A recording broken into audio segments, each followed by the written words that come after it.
Seniors are prime targets for cybercrime because many of them have been preparing for retirement and have sizable savings. Their lack of familiarity with technology can set them up to be deceived or hacked. Scammers are going to elaborate lengths to hide their deception. It's important to beware of their schemes. Today's guest is Scott Schober. Scott is the CEO of Berkeley Varitronics Systems. As a cybersecurity and wireless technology expert, Scott has had regular appearances on Bloomberg TV, ABC, CBS, Fox News, Good Morning America, CNN, CNBC, and many more. Scott is the author of Hacked Again, Cybersecurity is Everybody's Business, and his latest book we'll talk about today, Senior Cyber. I'm your host, Chris Parker, and this is the Easy Prey Podcast. Scott, thank you so much for coming on the Easy Prey podcast today. Yeah, great to be here. Thanks for inviting me, and glad to be back. Look forward to a nice discussion. Yeah. It's great to have you on again, and I know that Senior Cyber is near and dear to your heart. So can you give us and the audience a little background of why you wrote the book, and then we'll jump right on into it? Yeah, absolutely. Senior Cyber kind of came off the heels of my other two books, my first book, Hacked Again, and then my second book, Cybersecurity is Everybody's Business, where I was talking to a much wider span of individuals. At first, it was more in the realm of cybersecurity only with Hacked Again and digging into more data breaches and why I was hacked and mistakes. Then once I wrote Cybersecurity is Everybody's Business, again, it kind of literally it's affecting all of our lives. And then in the process of that, dealing with some frustrations, helping my grandfather.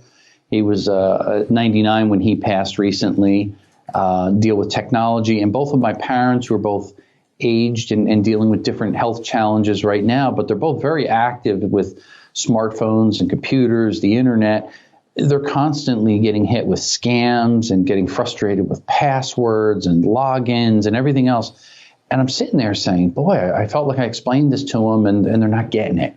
So I'd go out on the internet and try to find some articles with tips or books and things. And it was a little frustrating. I said, geez, there's not a lot of great resources out there. There are a few.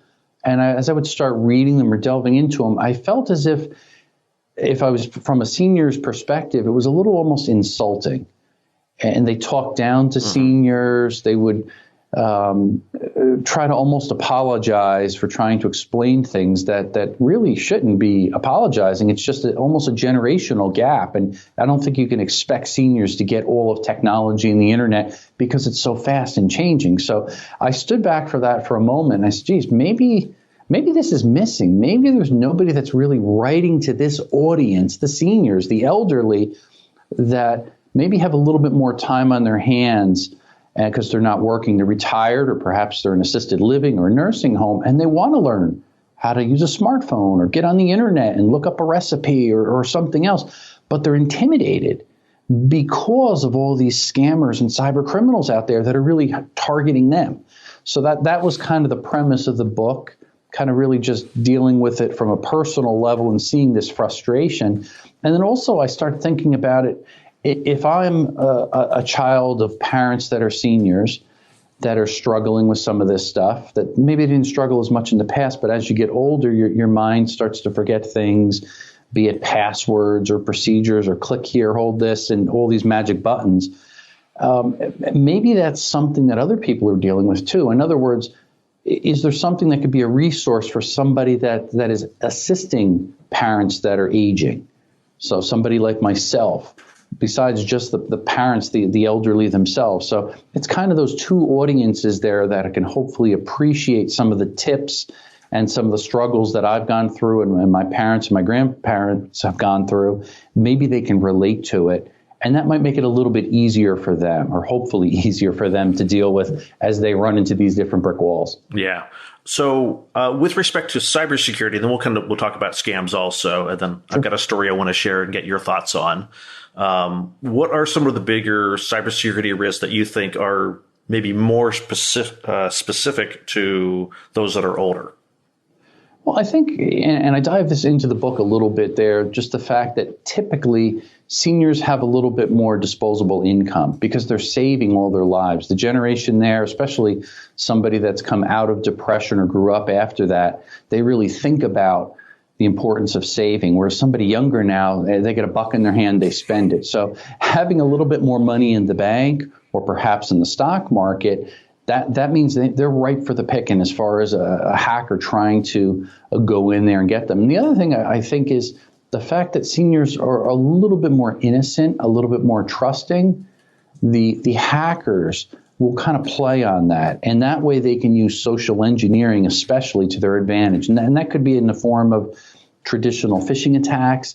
It could be in the form of even phone calls. I see a lot of the phone calls seem to come into play, combinations of attacks where you break down those barriers. And I share a few that my grandfather dealt with personally, even in senior cyber there. And I think that's the thing that just somebody reading it, it'll waken them up a little bit to what might be happening.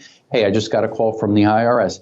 Is this real? What are some things that I should say and what are things I shouldn't say? So just bring the conversation up in this book, I think will help some seniors just pause before they divulge too much information, or they'll do a little research on their own. They don't have to feel embarrassed to ask their son or daughter or a friend. They may want to do a little preliminary research just to say, hey, this is a scam. Let me stop right here because it's a problem.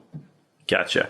So one of the things that where you're talking, I was thinking of is, we are thinking that sometimes people talk down to the elderly and like, well, you don't really know how this works.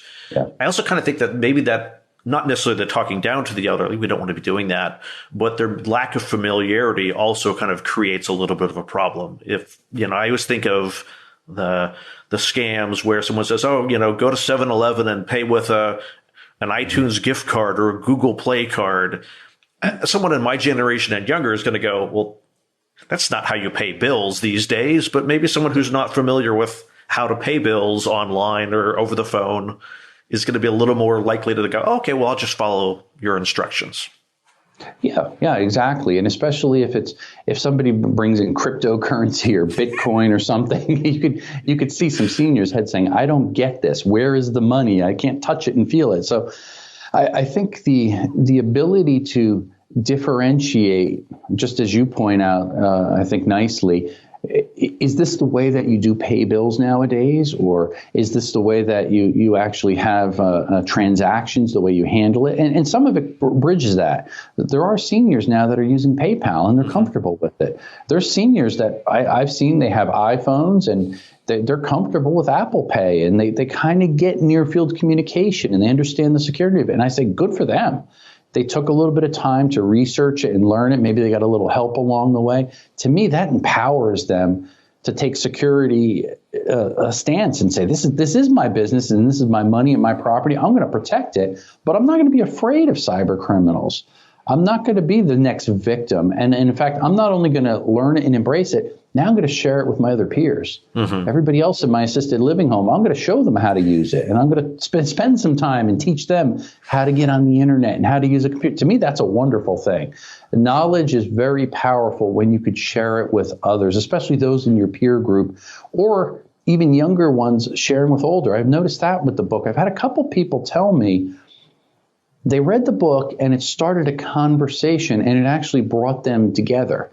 That generation gap that maybe it was like a kid to a grandparent or a kid to a parent, and they don't have that technology talk, and they're like, Mom, you don't understand that. Come on, just trust me.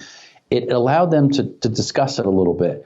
And what started the conversation was just reading through Senior Cyber, and it helped them to maybe relate and pull those two generations together. And I said, oh, that's beautiful. That's what we need to do more of, especially in the world that is probably more divided than, at least in my life, I've ever seen, and more isolated than it's ever been with this pandemic that's going on. So we need things that will hopefully bridge that gap and pull people closer and have conversations. When you mention this, an opportunity to start a conversation and bringing people closer, it reminded me of a situation that some of my friends were in. They're local to me, and we heard that my friend's dad went missing. And he took the car. Actually, I'm not even sure if he took the car, but he went off and he's had, some dementia issues. And they're like, well, let's go to the places that he normally goes to. Let's try to find him. They can't find him. And it's hours, now becomes a day or two. My friend's in law enforcement. So it's like, oh, this is really not good. We need to do everything that we can to try to find him. And so they okay, let's start looking at credit card transactions because he didn't take the phone or the phone was off. So let's look at credit card transactions. And they're starting to be able to say, okay, well, he's heading south because we see the credit card transactions heading south. And then they see a credit card transaction at a hotel in Mexico. And they go, wait, we have some friends that are nearby the hotel. Let's call them, have them go to the hotel, send them a photo of dad. And they do that. It turns out that he's there, that he was confused and was going somewhere. He thought his wife was there or the kids were there, something like that. And in his mind, it was all very rational and made sense. And he didn't feel like he was in danger, but no one else knew how to get a hold of him or find him. And, started to get me to think about my parents, and they're, of the age, they're not having cognitive issues, but I thought, oh gosh, what if one of them does disappear? How are we gonna find them? And so that was a great opportunity to go visit my mom and dad, and telling them about that story. And my dad's like, oh, I've got, Find My iPhone turned on. So if I ever disappeared, your mom could, just jump on the computer and, use the Find My iPhone. And I'm like, well, does she know the password to get into Find My iPhone? He's like, oh, I'm sure she does. And she's like, I don't know it. Probably not. And she goes, I wouldn't even know how to do that. And so this led into a great conversation about making sure that us as kids know how to get into their iCloud account in order to try to find them if they go missing. And they have, smartwatches now, which have GPS on them, and those are tied in with things. And so it really led into a great conversation about let's use technology that if anything goes wrong, we can help find you, or that you can, you get the fall assist with technology. But rather than using technology to be something that's scary or, Big Brother, that it's really this solution to offering more freedom for them. Yeah. And I think that's a great point that you make. And it's initiating that conversation. It's usually an event. Unfortunately, it's a lot of times when somebody gets off the beaten path, gets lost, as you mentioned. It was a similar story. My daughter and my son were with myself and my wife. We went down with with a group of friends. We rented a large house down in North Carolina on the ocean a couple of years ago. And right when we got there, we were all kind of unpacking. We each took a floor of the house. It was a huge, giant house. It was awesome. Elevator in it and everything else. But in any event, the kids all kind of went exploring. And next thing you know, where's my daughter? Where's my daughter? Did you see her? Did you see her? Did you see her? Nobody saw her. We all panicked. And we started canvassing the house, all 3 floors. Then we went out on the property. Then we started looking in the neighborhood. We're panicking. Should we call the police? What do we do? Never thinking about technology and how that could actually help. Nowadays, fast forward, and we did find her, fortunately. She was playing hide and go seek, and she was standing 10 feet away from us all in the basement where we were ready to call the police, and we've heard her finally scream, I'm over here hiding. And we're like, ah! But we were in tears, all nervous after about an hour looking for her. But now, to your point, we use iPhones, all of us, so obviously we all have that turned on, and we know how to locate someone's phone if they get lost.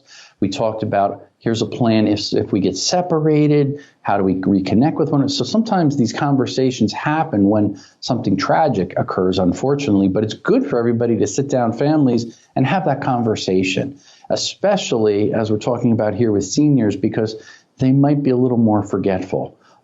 I've spent a lot of time with my father. I was joking. I was telling someone on a show I was being interviewed the other day. I was frustrated with him the other week. He was trying to set up login credentials for something. He couldn't figure it out. He goes, can I just show you this? I said, yeah, sure.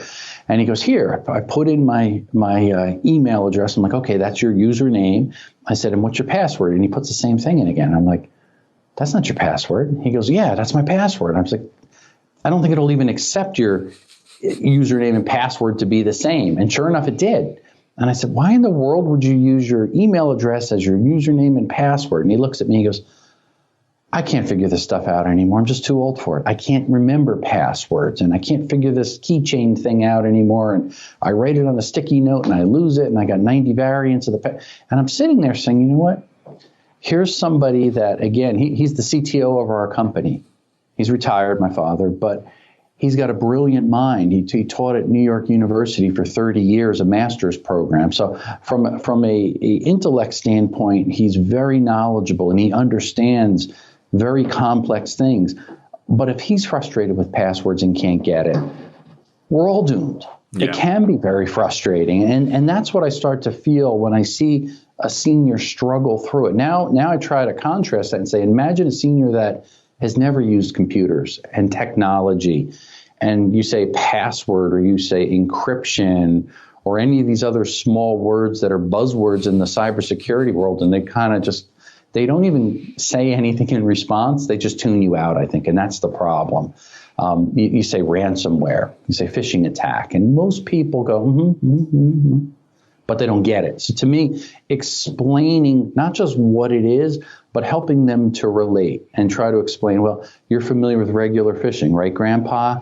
And why do you use a lure? What does that do? And then they start to say, oh, I get it. Okay, so I'm not doing anything bad or wrong. It's just you're showing me this analogy so I can relate to it, so I don't make the mistake and click on this attachment in the email because bad stuff comes out. Exactly. Now the flags go up going forward, and they hopefully learn and teach other people as well. That's a great story. Are there, what do you think are the biggest cybersecurity things that seniors should be watching out for? Like, we I think in cybersecurity, we like to say, password managers, two-factor authentication, but when seniors, what do you adjust or what do you modify, and what do you think is more important for them?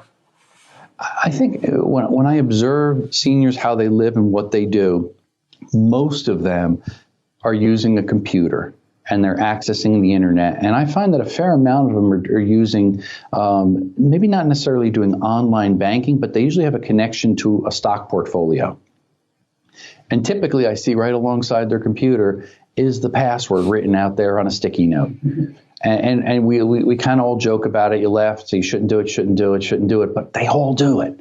Probably more than half the people do it. And so I usually try to nicely explain the dangers of that. If you are going to write it down, hey, that's okay, because it's hard. Write it, in big, bold letters, put it in a little black book and lock it in the safe perhaps.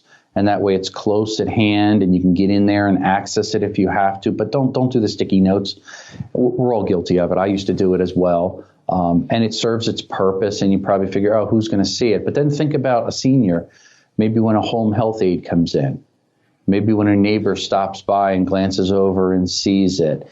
Maybe if an ambulance ever has to come and now you've got a whole slew of people and police and going inside and outside your house and they glance at it and see it. That's dangerous. And it's the innocent person that sees it that maybe tells someone else and it goes out there till somebody hacks into an account. So I think doing basic housekeeping and kind of cleaning up your cybersecurity stance from a senior's perspective really helps. And I always encourage people to, and again, if they necessarily don't have to do this, but maybe it's their son or daughter or friend that's helping them. If they're on the computer or their smartphone, go on there and ask them, hey, when's the last time that you played Candy Crush? When's the last time you used this particular application you downloaded a year ago, you've never used it again? Let's clean house and get some of these things off, because that's often the conduit how criminals are going to get into your computer, onto your smartphone, is all these apps that we have. None of us read all the terms and conditions for the apps. None of us understand it.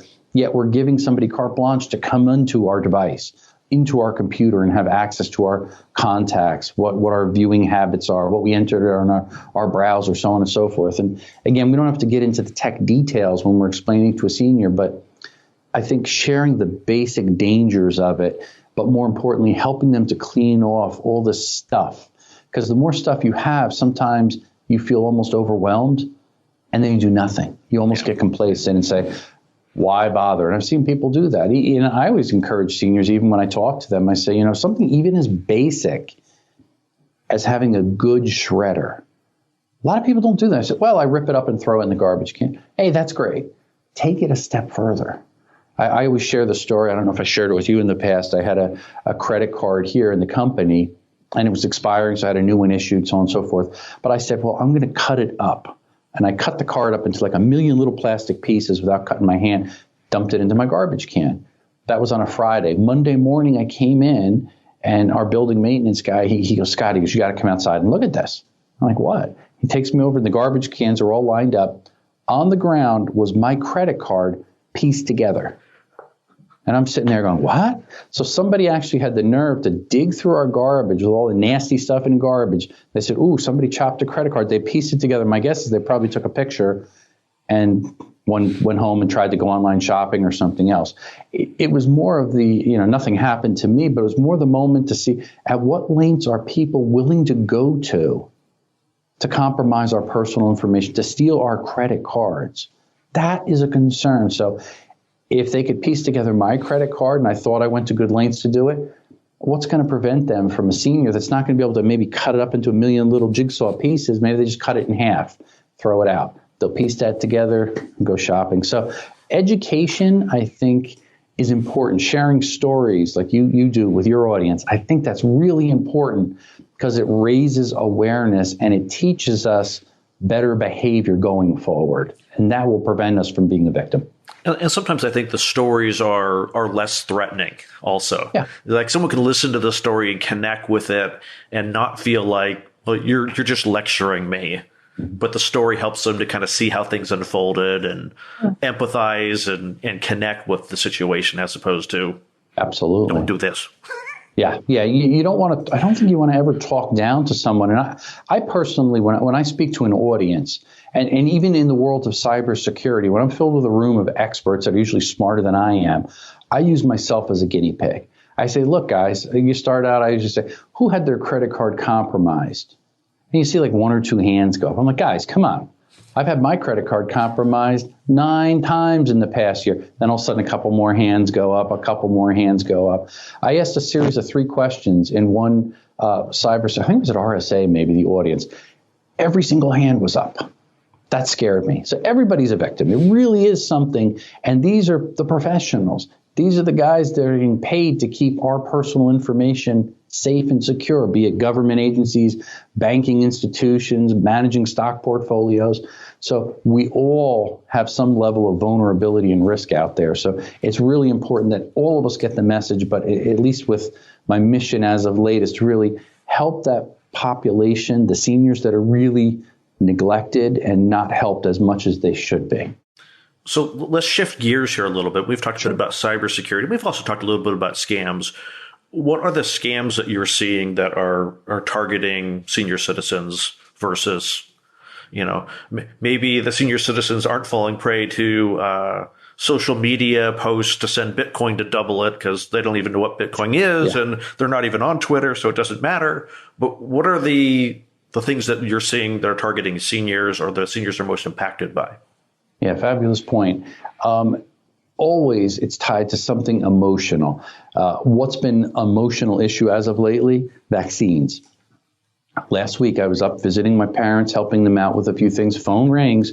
Sure enough, somebody's asking, and he goes, hold on a second. My father goes, somebody's telling me something about they want information so we can get on the list to get a vaccine. I was like, scam, don't give them information, And it ended up being a kind of a robocall, but one that sounds real, where they have a nice voice and they put the ums and the little word whiskers in there to fool you, but it's really just meant to collect information from innocent victims.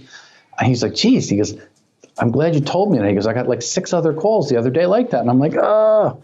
He goes, but we're waiting to find out because we went to the doctor about a vaccine, when we're going to get it, where to go. So if that's a real issue on your mind, that's when the caution flags really have to go out. And I always encourage people then ask the questions, stop, pause. I do that even. If somebody's got something that seems a little fishy, I'll say, hold on a second, what was your name again? Let me get your phone number in case we get disconnected. Oftentimes if it's a scammer, what happens? Click, they hang up.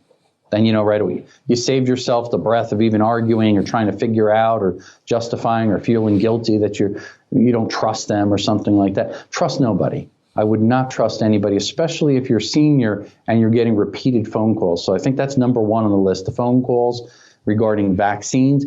Secondary to that is probably the emails that you might be getting related to vaccines. call your doctor, call the hospital, verify before you're too quick to give them additional information. Then I think the next thing that comes in line that I'm seeing a fair amount of it, and it's obvious because it's tax time. Yeah. A lot of tax scams going on. The IRS isn't going to call you and ask you to verify your social security number or this or that.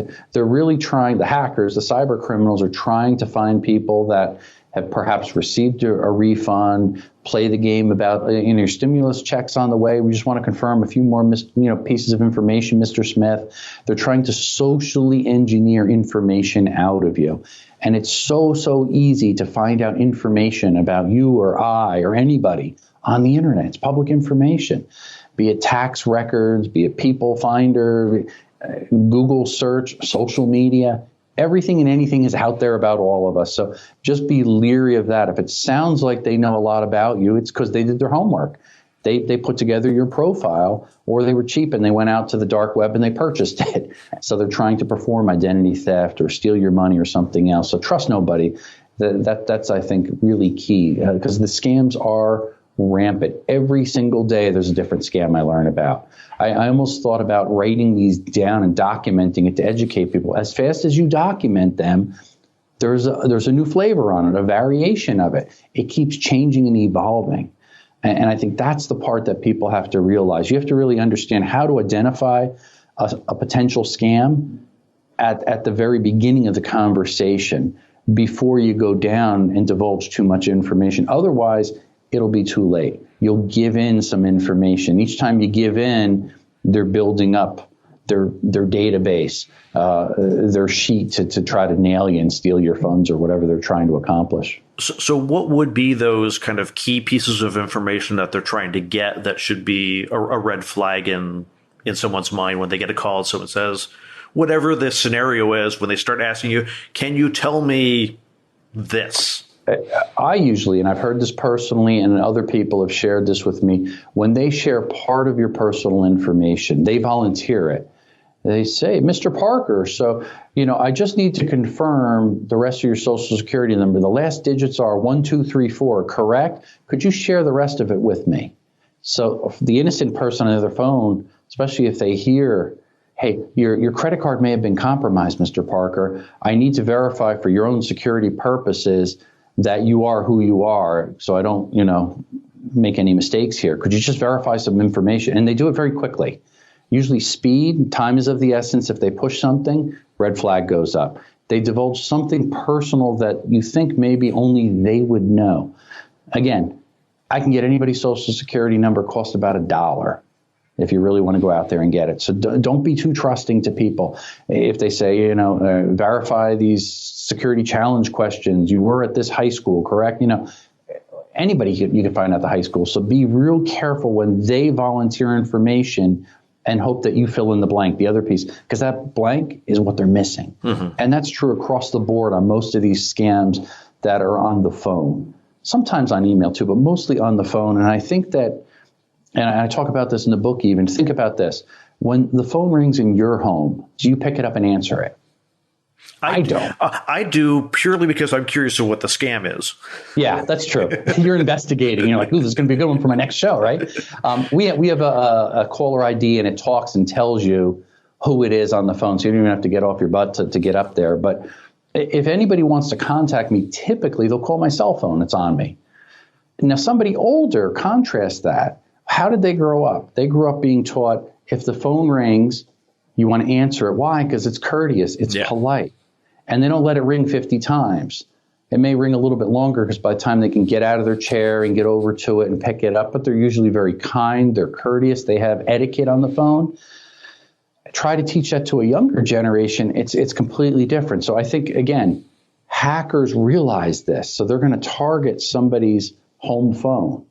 They're also going to be more likely to be near the phone and answer it. They're not as mobile as perhaps you or I traveling in the car. We got our smartphone, pick it up, It's a numbers game, unfortunately. They're going for that low-hung fruit, as they always say, because it's easier to fool and convince somebody older out of something. And a lot of the things, it's also, with the phone at least, seniors are now using phones where maybe it's a wireless phone in their home, and they're comfortable with that. It's convenient. There's no cord to trip over, and it's got a big caller ID. You could raise the volume louder, or perhaps a smartphone or a hybrid in between there. Problem is, call spoofing is so easy. Yeah.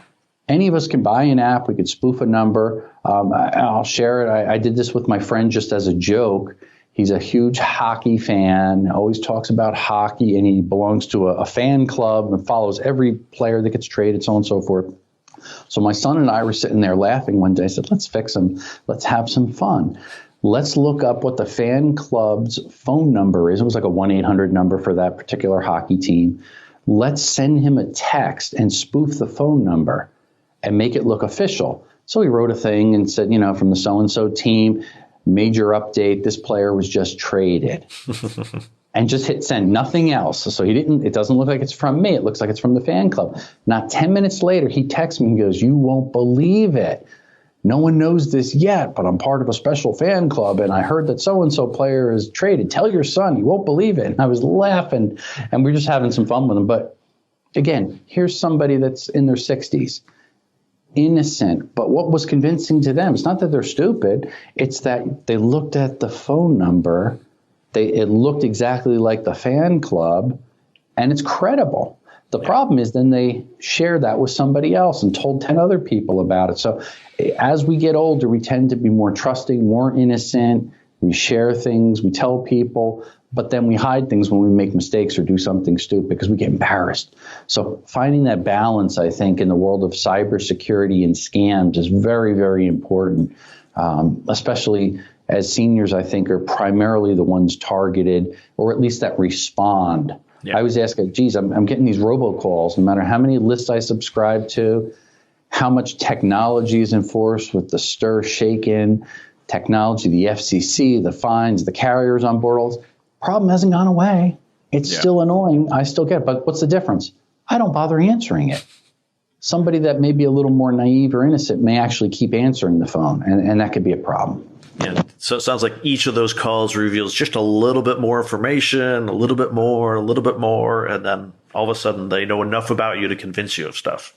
Exactly. Yeah, it kind of reminds me, and again, maybe I'm dating myself here. If you ever saw the show Columbo, right? One more thing, one more question. And that's kind of what cyber criminals do. They pull out one little piece, enough. Now they've got a full picture. Now they can move in for the kill. So earlier you were saying you had a story about your dad or your grandfather who something had happened. What was that story? Yeah, one about my grandfather in particular was a standout. And again, this was a couple years ago, so he was in his mid-90s at the time. And he got a frantic call, and it said, Grandpa, it's me. And we've all heard similar stories to this. And he's like, who is it? And he goes, it's your grandson. And he goes, Brian, is that you? Yes, it's me. So right away, the cyber criminal got him to divulge information. Mm-hmm. Again, innocence, couldn't hear too well, didn't want to be embarrassed and say, speak up, I can't hear you. And then he goes, hey, I took a ride with friends. We're up in Canada. The police pulled us over. I didn't have my license on me. There were drugs in the car, but they're not mine. And right away, my grandfather's saying, I told you never to take drugs. You can get in trouble, kind of preaching and educating. And he goes, look, Grandpa, I just need $10,000. Otherwise, they're going to hold me all weekend. I'll be stuck here and I can't get out of prison. And then it's going to affect my record and I won't be able to get into college and so on and so forth. So the story grows and grows. And he goes, oh, my gosh, what do I do? How do I help you? He goes, well, whatever you do, don't tell my mom. She'll be upset. Well, go to the Target and get one piece of paper, wire transfer sheet, and fill out the information and send it over to put the bank account. And next Thursday, I'm going to send you the money back, so you won't even miss it. Okay, no problem. He grabbed my grandmother, and it happened to be they were an assisted living facility there, about 1,500 residents. They went across the street, which happened to have a Target. And they were in line where there were about 10 other older couples that all had the same wire transfer package in line. And they're like, and the person at the register goes, hold on, what are you doing with this? Can I ask? And then they're like, wait, there's a scam going around. And they literally are targeting each couple within that entire community there. And they're literally lined up across the street getting it out of innocence. Now, what could have my grandfather done? He could have stopped, said, well, what's your mobile number? Let me call your mother and verify. Any of those things that would have maybe paused the situation. What would have probably happened? The hacker would have hung up immediately, or the scammer. Yeah. But he almost learned the hard way. But fortunately for a good cashier at Target, saved the day and stopped that from actually coming to fruition and being a big problem there. That was one of many. There was another scam that I kind of really laughed about. He got into investing in these remote oil rigs, like in Antarctica or wherever, and most of them were scam stuff. And once they get your information, everybody starts attacking you with different scam calls via email and phone. But one day he got a phone call, and they said that you're a prize winner. You just won, I think it was 10,000 gallons of gasoline that you can use the rest of your life. And he goes, all we need is your credit card just to process a small processing fee for it, and then we'll have a truck come and deliver the gasoline for you. And he gave it to him, and then sure enough, the next day, X number of thousands of dollars were taken out of his account. And we're sitting down trying to reason with my grandfather, but you don't have a car. What are you going to do with 10,000 gallons of gasoline? He goes, I don't know, but I won. And all he kept thinking of is he won. Are they going to still deliver it? And we're like, no, it's a scam. There's no gasoline coming. Well, I thought I could give it away to all my friends and I'd be the nice guy. And I'm like, oh. But again, that's the innocence that we tend to get fooled when it's too good to be true. It's probably too good to be true. Yeah. One of the horrible things I heard about from another guest was what they had started to see is with scams, and when they're sending people over to Target or 7-Eleven to do the wire transfers, because so many of the stores were starting to ask questions and like, are you really sure? That they started coaching people on how to get around the questions. It's like, well, don't tell them this, or this because, they'll say this. They'll say this. They'll try to get you to not do it. And so they start coaching the people to lie to the tellers and the people at the bank. That way they think, it was just like, oh my gosh. So as soon as someone starts coaching you to lie, you should be a really big red flag. Yeah, you see how elaborate some of these scams and what lengths they'll go to because they run into a roadblock and they probably take good notes, say, well, this didn't work. Let's modify it. Let's try this and find another workaround. And I guess if you're not working and you're a hacker, you're a scammer, a cyber criminal, and you're sitting on your butt, you get creative because you still got to pay your bills. You still got to eat food and, buy your computers and gear and stuff. So they get pretty creative. I give them credit on some of these scams. I'm just amazed at what lengths they will go to. A lot of them also are setting up 1-800 numbers. So say it's an email and it looks something suspicious and you look at the email, inside the email, you see a 1-800, let me call to verify it. And you say, yeah. I had one where it was something questionable with my cable company. And I said, this is not right. And I called the physical number. It was an email I received. I said, it's obviously a phishing scam. Let me report it to them because it looks very convincing. And I called up and I read it off to the customer service girl. And she goes, yeah, that's something that we sent. She goes, it's okay to click on that. I said, can you please put your manager on? And she goes, why? You don't trust me? I said, I just want to verify one more time with someone else. Put the manager on and she goes, sir, I'm so sorry. That is not from us. That is clearly a phishing scam. You identified it. Could you please send it to me? And we will sit down and talk to that customer service, the support person. They misled you in saying it was okay to click on that. And I sat there and I was like, yikes. So even internally in a company, they're not trained enough to say, stop, read that off again, email it to me, let me verify this or that. No, we don't ask for that information. It's scary what's going on out there. People need to really slow down and not be so quick to click and trust because it's everybody they're targeting. Cyber criminals, when they send out an email, if it's a phishing scam, it's going to millions and millions of people. When they make a phone call or robocalls, they can do over 1 million calls per second internationally into the United States. Oh. So it's a numbers game. That's what we have to realize. And they're not looking for 1 million people to answer the phone and divulge their credit card information. They're looking for one. That's all they need in a day.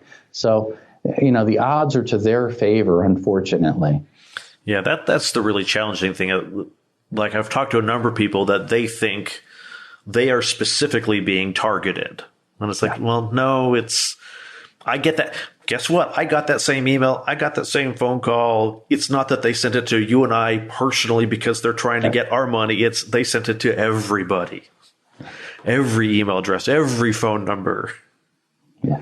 And it turns out to be just crazy. I know I had Jim Browning on. He's has a popular YouTube channel where he debunks or he deals with tech support scams. And he's, gotten into the scammers' systems and found out that they're running these scam call centers like real call centers. Oh, yeah. They've got training manuals. They do coaching like, oh, you didn't clear enough money from the scam today. Let me teach you how to do it better. I'm just like, oh my gosh, that like it's an industry to take advantage of us. Oh, it's terrible. We were targeted, our company.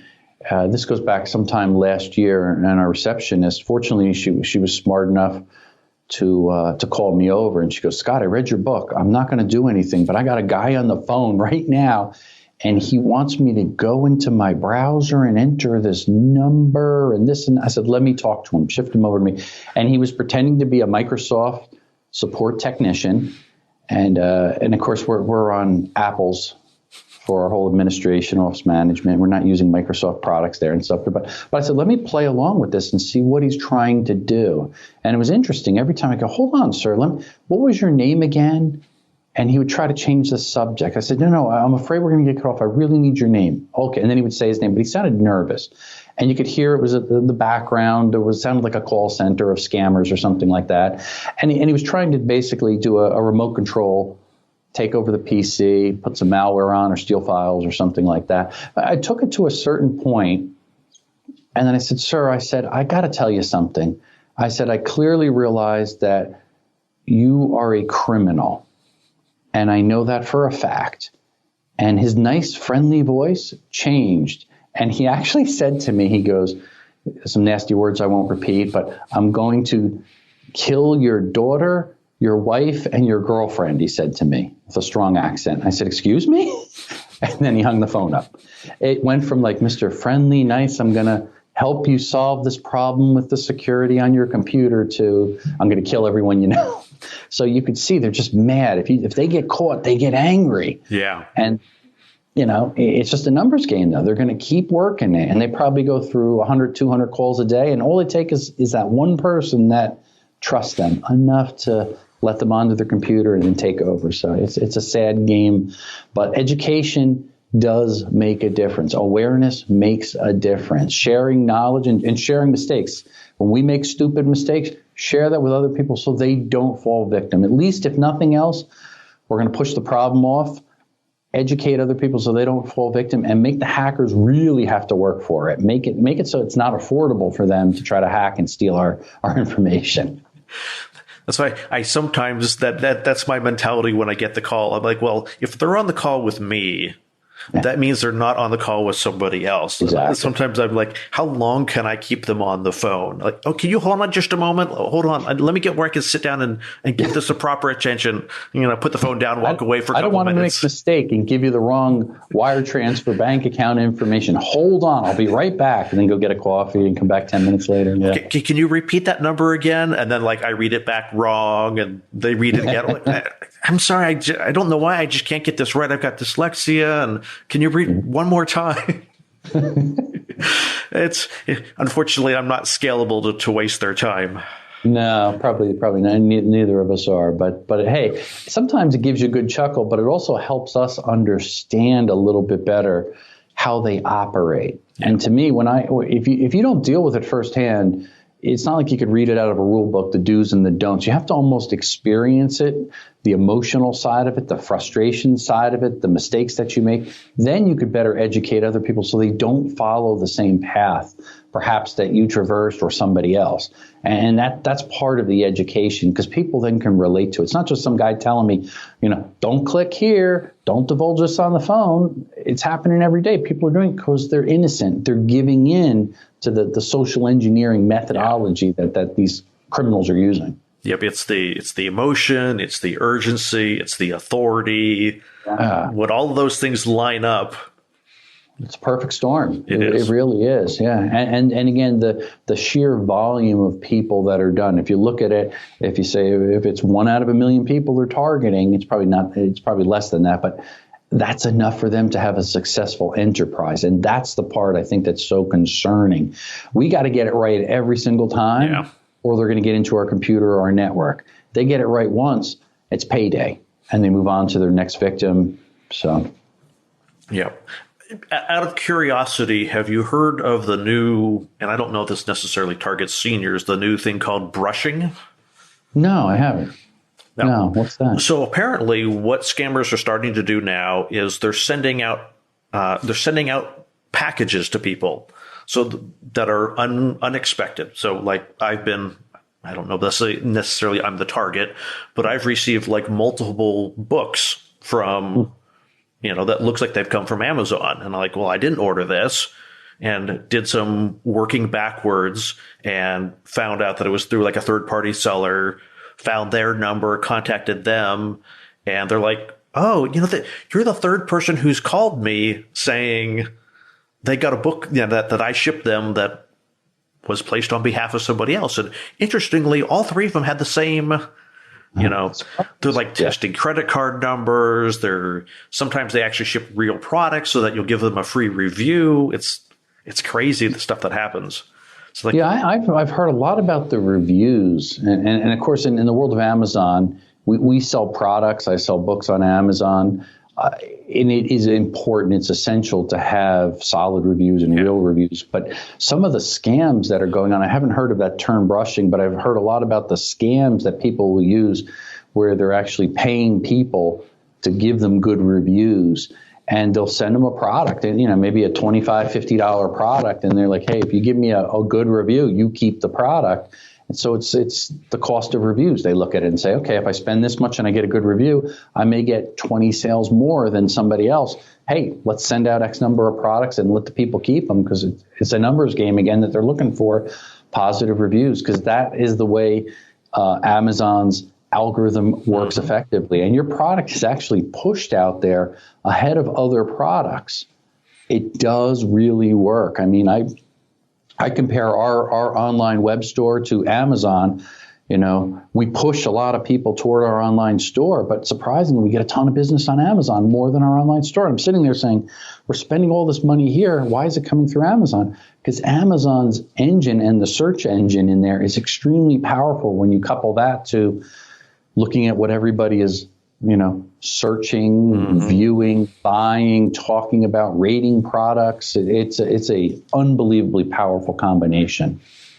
So speaking of Amazon, where could people get your book, and what is it entitled?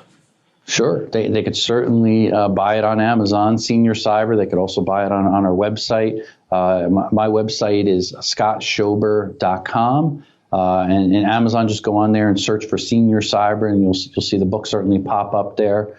And if you do buy it, I appreciate an honest review of it. And I'm not going to send you a $50 gift or anything like that and bribe you. I just like to hear honest feedback, good, bad, or ugly. It is greatly appreciated, because that really hopefully helps teach me how to write better and share experiences and educate people better for the next book that's coming. That's great. One of the things I was sharing with you earlier before we started recording was I love that you've chosen a large font size, that you know your audience, you're making it easy, and it almost makes it seem, I don't want to say less serious, but less threatening, because it's like, oh, this is just, it's a bigger font, it's easier, it's just, I can experience this in a better way, particularly when I put on my reading glasses. Yeah, I think myself personally, I can identify with it as my eyesight gets worse and worse. And I think when I read something, if it's lighter, bigger, bolder font, I can walk away with a few things. And we even tried to break it down, the book throughout there. Myself and my brother's the co-author, Craig. He's out on our West Coast offices. We share senior tips throughout the book. So once you get to a point and there's something that's kind of digestible and an action item, we try to simply define it as a senior tip. And that way you could say, oh, wait a minute, I learned what a phishing attack is. And you remember that, and you can use that hopefully next time. And we went a little bit further. We actually created a activity workbook even for seniors. Oh, that's cool. And it kind of uses a lot of the similar illustrations, and it helps define some of the terms that may not be as familiar. We have mazes on there. We have word search. We have a hangman game, all senior-friendly games. Again, big fonts, easy to read. There's no charge to that. If somebody wants to write to me and wants me to mail them that, I'm happy to send one out there to any of your listeners there. It's just an enjoyable thing that if a senior, you could take your time and kind of digest things in the world of cybersecurity without the intimidation. We even made some crayons that we send with the activity book that are kind of friendly crayons, so you could, because there's some coloring pages in there for different things. So it's kind of a fun aspect of learning, not just hardcore reading, but you break it up and make it digestible pieces so you can walk away and say, hey, I learned something today, and I'm going to tell my neighbor, my friend, my son, my grandfather, whoever. That's the goal of this. It's really the educational side that we're striving to hit here. That's awesome. I love that you've made the education fun and entertaining in the process. Yeah. I think it's key these days. There's so many books out there, not to knock them, because I love books and I learn from books. But sometimes when you have a whole shelf of books and you're reading, it's hard to differentiate and sort them. But when you simplify it a little bit, we remember things, especially as we get older. It gets a little bit more challenging for us to remember things. So keeping it simple, keeping it something memorable and actionable, I think, helps make a difference when we can relate to this audience. I love that. We'll make sure that we link to that and link to your site so that if they want to get that, they can contact you and get that workbook. That's awesome. Scott, thank you so much for coming on the podcast today. Thanks. Wonderful to be here. Thank you so much and appreciate all you do. Love some of your episodes there. I've been listening in the background, so keep up the great work. Thank you very much. Thank you for listening to this episode of the Easy Prey podcast. If you found this episode educational, please pass it along to a friend. Notes and a transcript of this episode with Scott Schober can be found at easyprey.com/54.